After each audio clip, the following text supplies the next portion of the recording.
नमस्कार, मैं श्याम नंदन कुमार आपका एसएन के क्लासेज में स्वागत करता हूं। आज हम लोग पढ़ने वाले हैं भारत की राज्य व्यवस्था। उसके अंतर्गत पढ़ेंगे भारत का संवैधानिक विकास, और यह भारत के संवैधानिक विकास के अंतर्गत हमारा 13वां लेक्चर है और यह लास्ट वन है।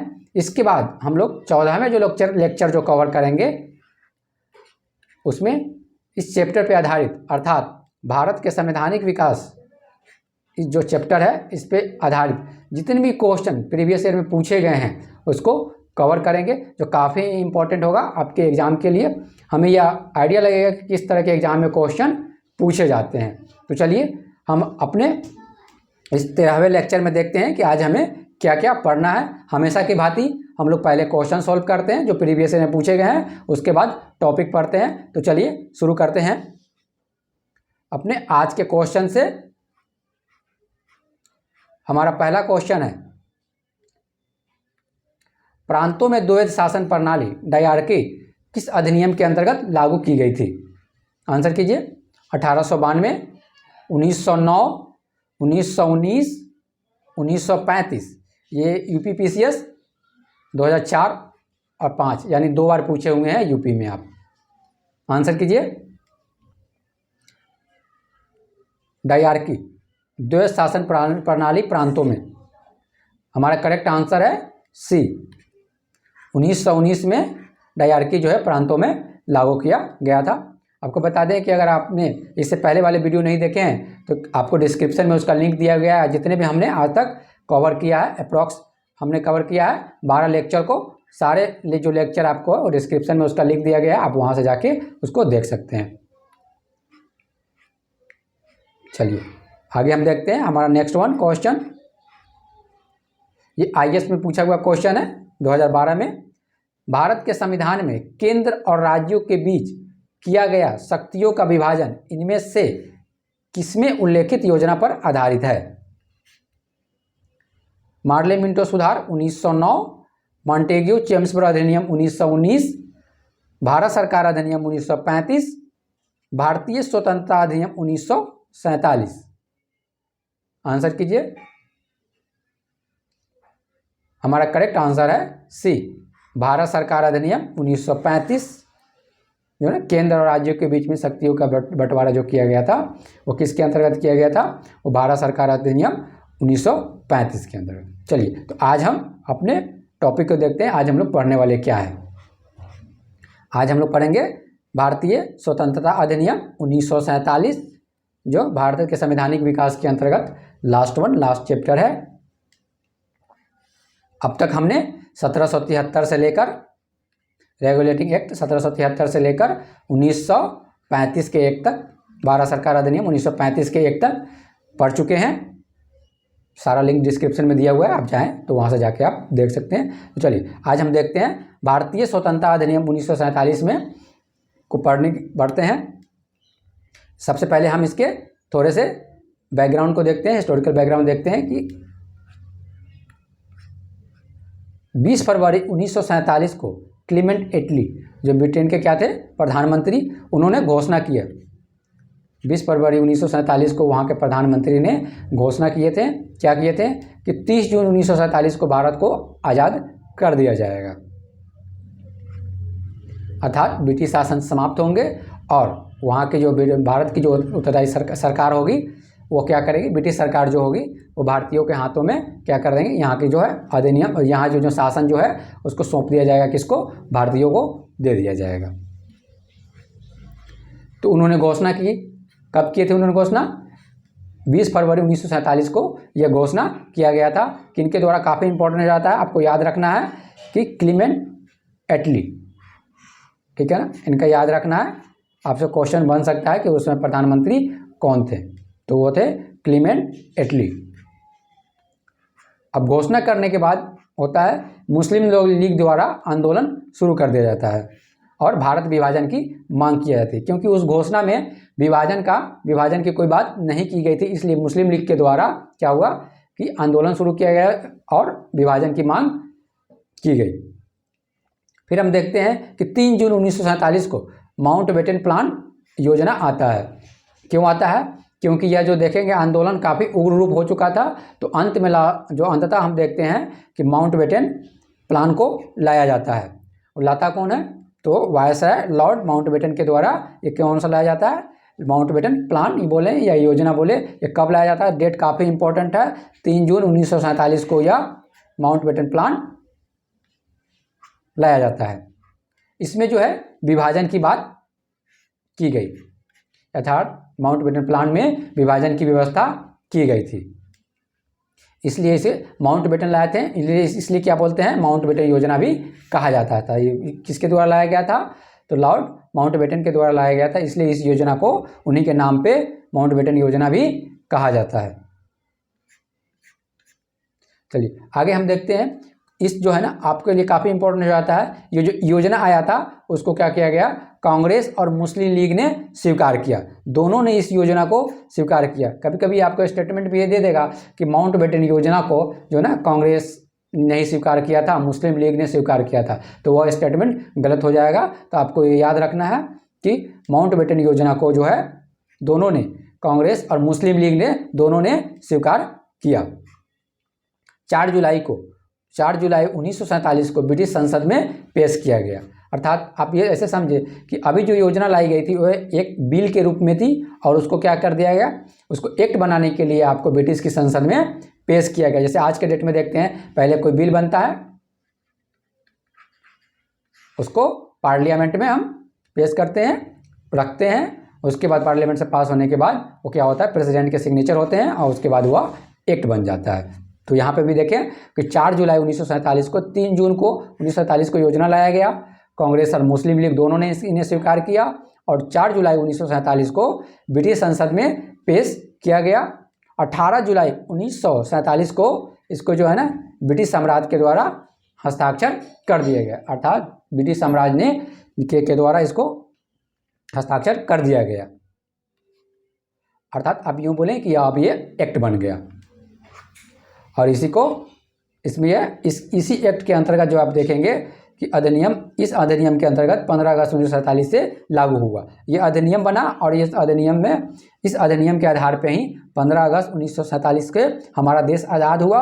और ये ऐसे बोल सकते हैं कि 15 अगस्त 1947 से यह लागू हुआ। तो हमने क्या देखा कि 3 जून को घोषणा हुई, 4 जुलाई को हम देखते हैं कि यह संसद में पेश किया गया, 18 जुलाई को पास कर दिया गया और 18 जुलाई को क्या कर दिया गया कि वहाँ के सम्राट थे उनके द्वारा हस्ताक्षर कर दिए गए। अर्थात वो बन गया, एक्ट बन गया। और उस एक्ट के अंतर्गत ही हम देखेंगे कि 15 अगस्त 1947 को हमारा देश, 15 अगस्त 1947 से यह एक्ट लागू हो गया और उसी दिन से हम देखते हैं कि हमारा देश आज़ाद हो गया।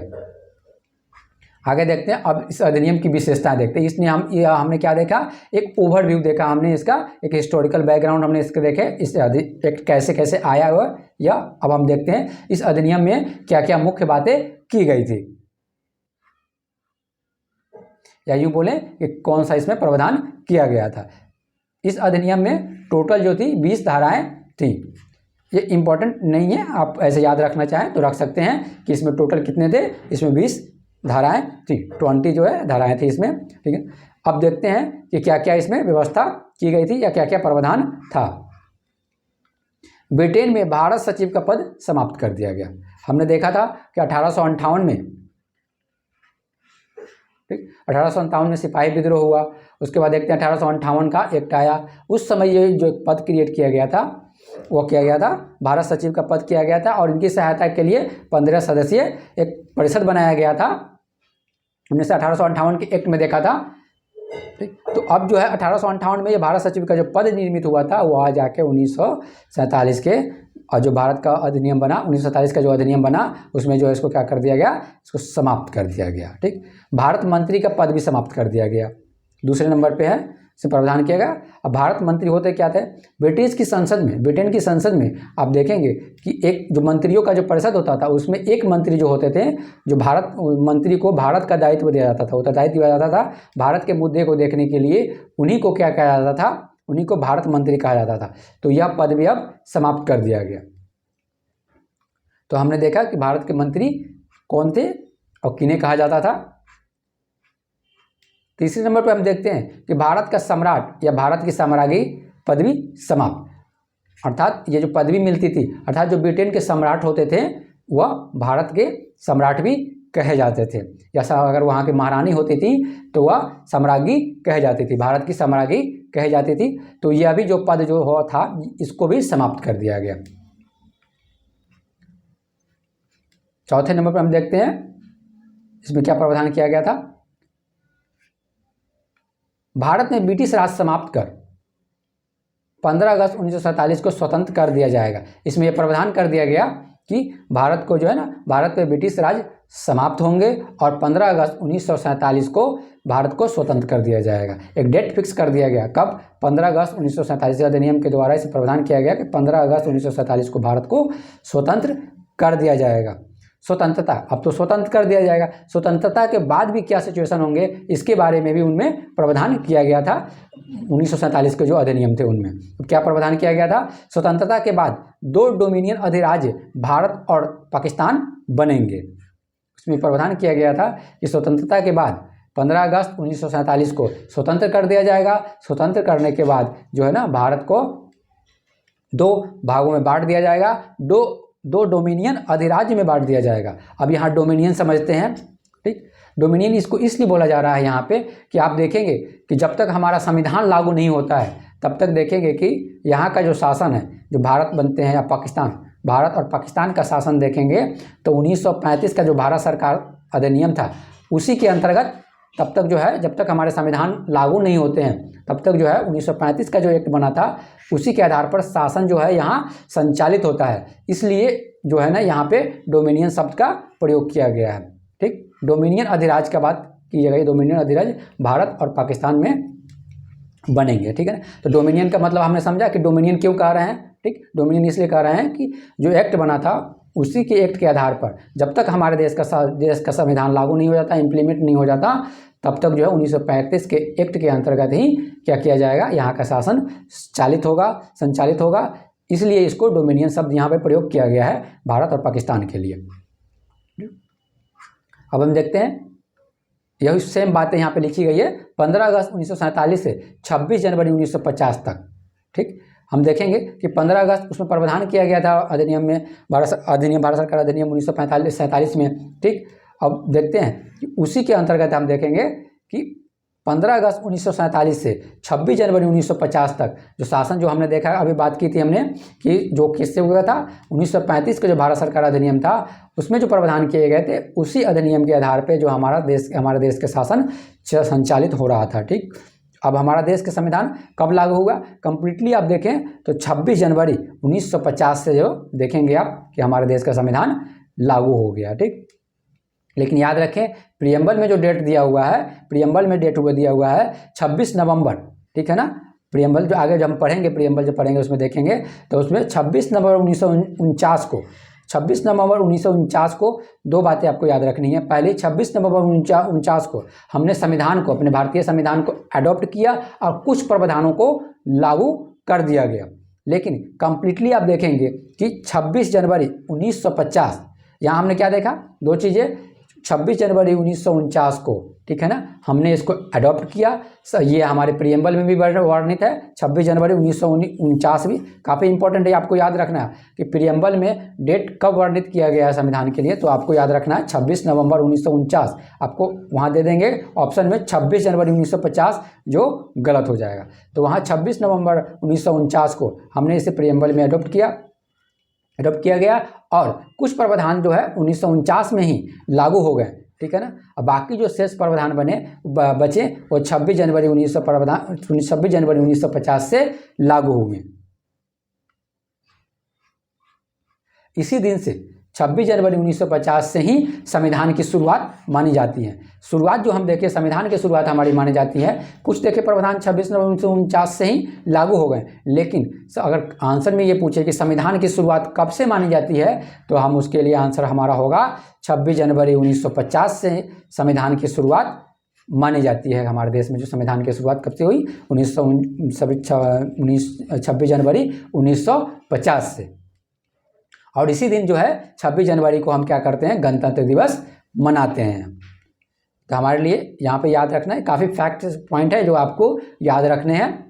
26 जनवरी को हम गणतंत्र दिवस मनाते हैं और इसी दिन जो है 26 जनवरी 1950 को जो है हमारा संविधान जो है लागू हुआ, या संविधान को हमने क्या कर दिया, इम्प्लीमेंट हुआ कंप्लीटली। आप देखें कि 26 जनवरी 1950 जो है 50 से जो है हमारा संविधान कंप्लीटली पूर्णतः लागू हो गया।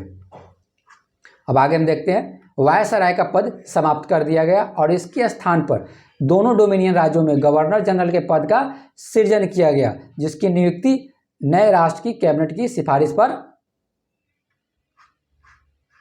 ब्रिटेन के ताज को करनी थी, पर ब्रिटेन के सरकार को कोई नियंत्रण नहीं होना था। अब इसको समझते हैं। हमने देखा था कि 1858 में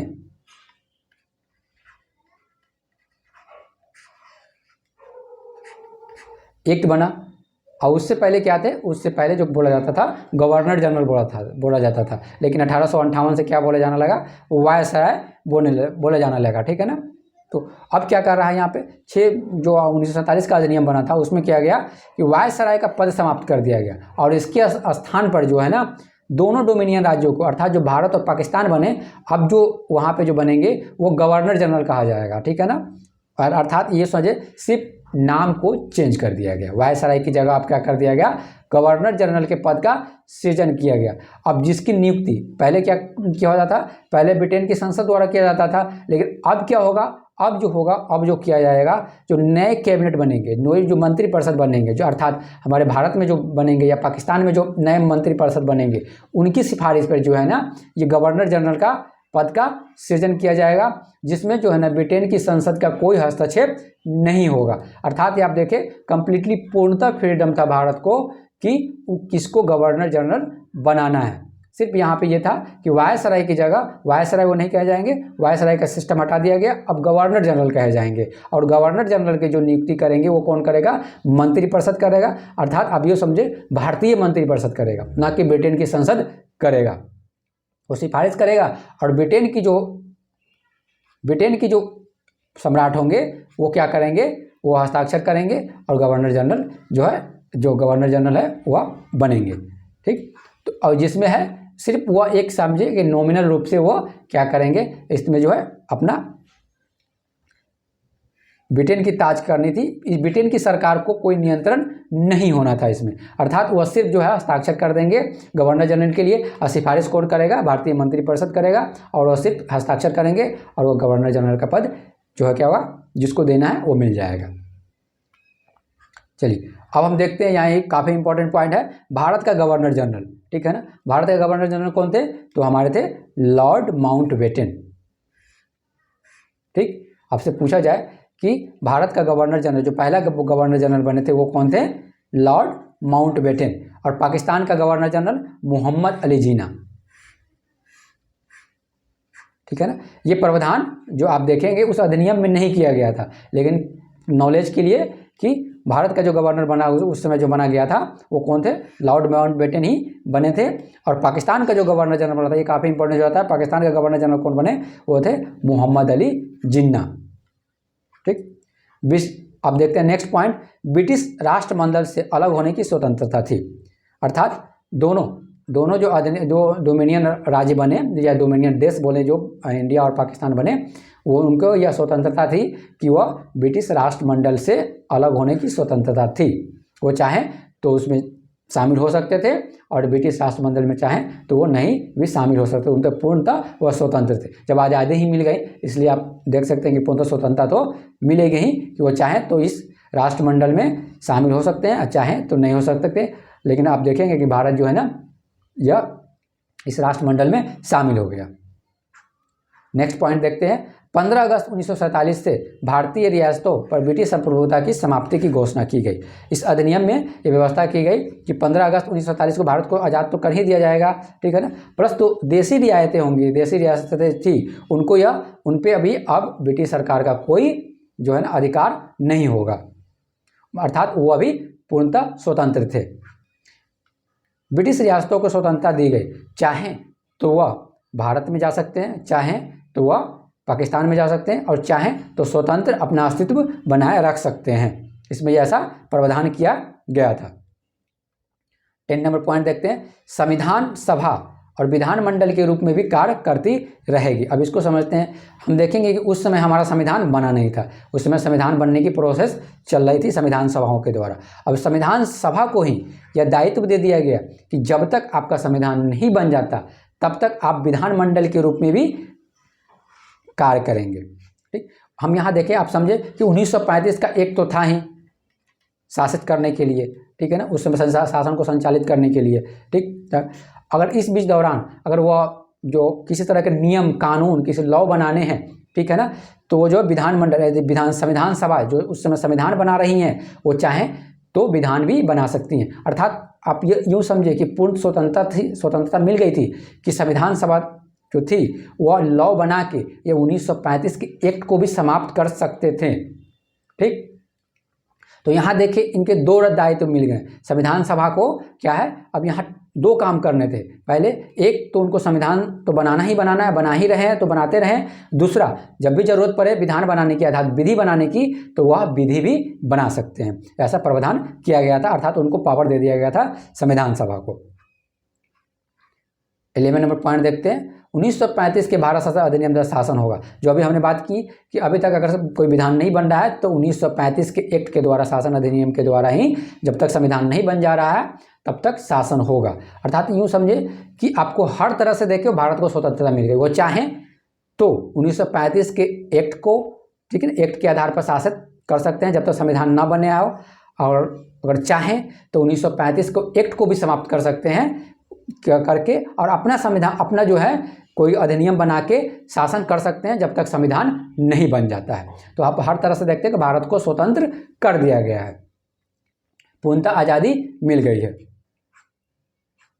नेक्स्ट देखते हैं 12 नंबर पॉइंट पे, भारत पाकिस्तान सीमा निर्धारण के लिए 2 आयोग गठित किया गया था। काफ़ी इंपॉर्टेंट है इनको जो सीमा निर्धारण करने के लिए। अब सीमा को निर्धारण करने का ये तो बात कर दी गई थी कि विभाजन होगा, ठीक है ना। अब सीमा निर्धारित कैसे होगा कि कौन से पार्ट पाकिस्तान में जाएंगे या कौन से पार्ट भारत में ही रहेंगे। ठीक, तो उसके लिए जो है ना सीमा निर्धारण के लिए जो है ना आयोग की गठित किया गया था। 2 आयोग की गठित किया गया था, एक था पंजाब सीमा आयोग और दूसरा था बंगाल सीमा आयोग। और दोनों के जो अध्यक्ष थे तो वह थे सिरिल रेडक्लिफ बने थे। ठीक है ना, आपसे पूछा जा सकता है कि रेडक्लिफ सीमा निर्धारण के लिए जो आयोग बनी थी उसके अध्यक्ष कौन थे, तो वह थे रेडक्लिफ। ठीक है ना, सिरिल रेडक्लिफ बोले या रेडक्लिफ। यहाँ तक हमने देखा, ये थी मुख्य बातें जो अधिनियम 1947 के अंतर्गत बात की, उसमें प्रावधान किया गया था। आगे हम लोग मिलते हैं, जो 14वां लेक्चर है जो काफ़ी इंपॉर्टेंट है, उसमें सारे MCQ देखेंगे जो प्रीवियस ईयर एग्जाम में पूछे गए हैं और इससे हमें आइडिया मिलेगा किस तरह के एग्जाम में क्वेश्चन बनते हैं। तो इस तरह हमारा ये चैप्टर 14वें लेक्चर के बाद भारत का संवैधानिक विकास जो एक चैप्टर है कंप्लीटली समाप्त हो जाएगा और उसमें आई होप कि उसमें किसी तरह की आपको समस्या नहीं होगी। सारे जो है जो प्रीवियस ईयर में जितने भी वीडियो हमने कवर किया है उसके डिस्क्रिप्शन में लिंक दिया गया है, आप चाहे तो वहाँ से आप जाकर उसको देख सकते हैं। तो चलिए मिलते हैं नेक्स्ट वीडियो में, अपना ख्याल रखें, धन्यवाद।